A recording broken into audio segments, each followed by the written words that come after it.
So right now we're going to go into tarot, as in tarot cards, and some of its origination and how it relates, say, especially astrologically to certain things, and what my journey has taken me to understand. So the first thing, I suppose, if we take a step back, we go back to, tarot being what they've sort of traced, back more so to the Renaissance period, the 1400s, 1500s, people were using tarot cards.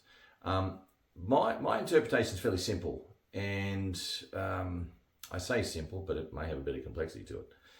So at the time, if you think about it, the majority of people, especially villagers and peasants, as they would have been known at the time, couldn't read or write. It wasn't really something that people did. The only people who read or write were, the royalty, the scholars, the universities, and the churches. So people they were taught to read and write. And interestingly enough, if you do some historical research, you'll find that it's interesting to know that the largest astrology library in the world is actually in the Vatican.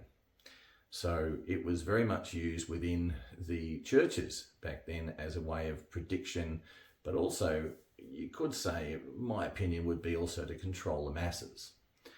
Now, the interesting thing is, that being the case didn't mean that there wasn't already very super intelligent, quite intuitive people on the earth, and information being imparted to those people who may not be able to read or write, that systems could be imparted to them. And my belief is that the tarot cards themselves are a subset of astrological cycles, and therefore they form a multitude of things.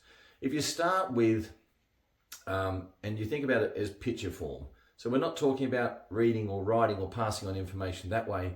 We're talking about being able to develop a system of understanding prediction or circumstances around what's coming up or what's going to happen, on the basis of the fact that if you lay out the cards, one, they all have an individual meaning, and you cross-reference that to a particular layout, then you can see a pattern or an understanding of how certain energies are blending together. Now, the astrological relationship is fairly simple. If you talk about the four suits, and for those who don't realise, even your playing cards with clubs, hearts and spades and diamonds all come from the tarot cards originally, not the other way around. And the only thing missing in those cards, in what we call the Minor Arcana, is in the deck of playing cards, there are no pages. Yes, you have a jack and you have a king and you have a queen, but you don't have a page. So the interesting thing is with the tarot cards, you break them down into suits. So you have coins or pentacles, which is earth. You have swords, which is air. You have rods or wands, depending on how you want to look at it, which is fire. And then you also have cups, which is water.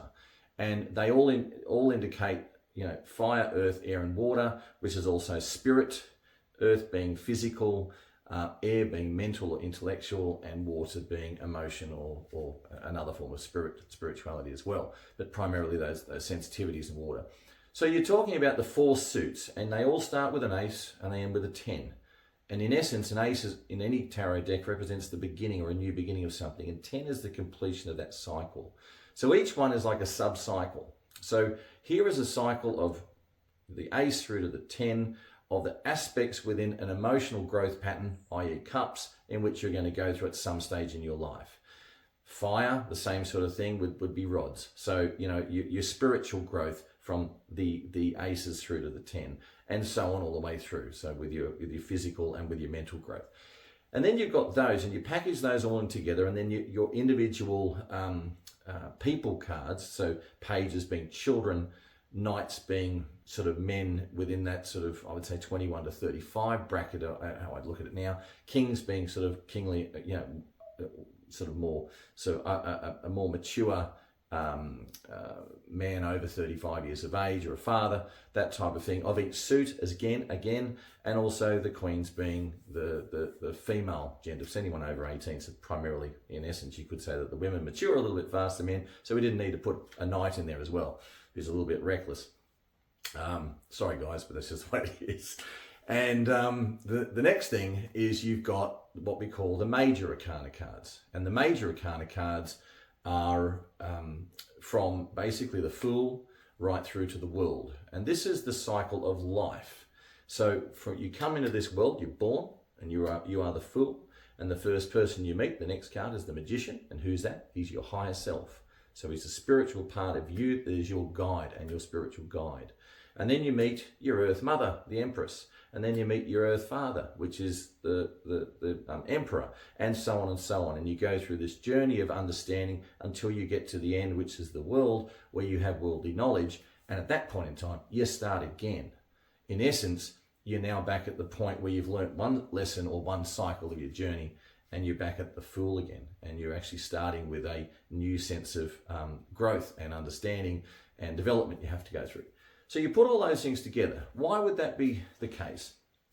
I believe in simple terms that these tarot cards back in the Renaissance period were passed on information and knowledge. You could call it a very strong knowledge that was passed on between families or communities, and they would possibly pick the person who was the best seer. And I say that in regards to being quite psychic or intuitive. And that person would be educated and trained up in that area in order to be able to help their communities. And this was outside of why? Because they couldn't read and write, so they used picture form. The other interesting things is with tarot, there is people used to come to me in my tarot classes. Oh, do I have to wrap them in a cloth, i.e. like this? Do I have to have them all wrapped up? Does that protect them and keep the energy in?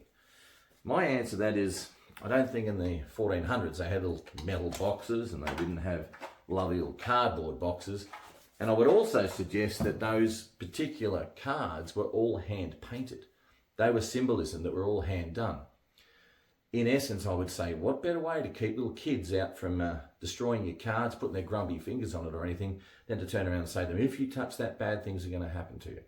It's no different to controlling children today, in essence, or trying to keep them under control and keep them out of stuff, and also to stop people wanting to take them, pinch them, any of that sort of stuff. So I do believe there was a strong sense of fear driven into people about that. I'm not going to go into the whole correlation between where people were burned at the stake or any of those sorts of things. I'm not going to go into that part. I'm just going to concentrate primarily. Here's a quick snapshot on how tarot works. And in essence, if you think about it, you've got a series of cards which basically stand for particular aspects of life. When you give those cards which have a meaning, and then you provide them into a layout and you lay them out, and the layout itself has a pattern of purpose, i.e. one represents what's happening now, what crosses that might be, what crosses it literally, what's working with it or against it, what's happened in your recent past, what's happening in your future, what energy to work with, what's going to help you through it, what's your attitude towards it. You give them all of those sorts of benefits or those sorts of perspectives, and each card's meaning creates a story. The thing with tarot, they are a very powerful tool, but like any of these sorts of things, same with astrology, there's an old saying that I have, and that is that when you can actually see and understand what's coming up for somebody or how to guide them in a certain way, there comes this big sense of responsibility. I call it the lesson of Spider-Man's uncle. And he turns around and says to Spider-Man, with great power comes great responsibility. And this is what a lot of people need to accept and understand and learn. And anyone going into this field needs to have that as the primary approach behind it, that what you say and your words can be quite powerful in influencing people on top of. So for me, when I do tarot readings, and I found this as a common thing, I would lay them out and I'd do a reading, and I'd read for that person. Sometimes they give me feedback along the way, sometimes they wouldn't, or I'd ask questions along the way because I need to know how things are working. And then what I would do is, after I'd finished, put them all together and always lay out a second layout or even some questions. But in laying out the second layout, you often find the same theme of the reading comes out again the second time. The difference is, though, you will often see that while you're sitting there, the person who listened to your reading in the first instance has already made decisions about their future, and it reflects. So they've already made some decisions on, I'm not going to do this, or I am going to do that. But there are certain things that are what I would call predestined. They're fated. They are going to come. Whether you've set themselves up for yourself or whether there are circumstances outside of you that are going to influence you, they're the sorts of things that you can't change because you've already put those wheels in motion, but it might be unconscious or subconscious. So anyway, look, on that particular note, I will do some more stuff with tarot. If you want further information, put some comments down here, and I can make some more videos around any of the particular subjects, and we can go from there. All right, all the best.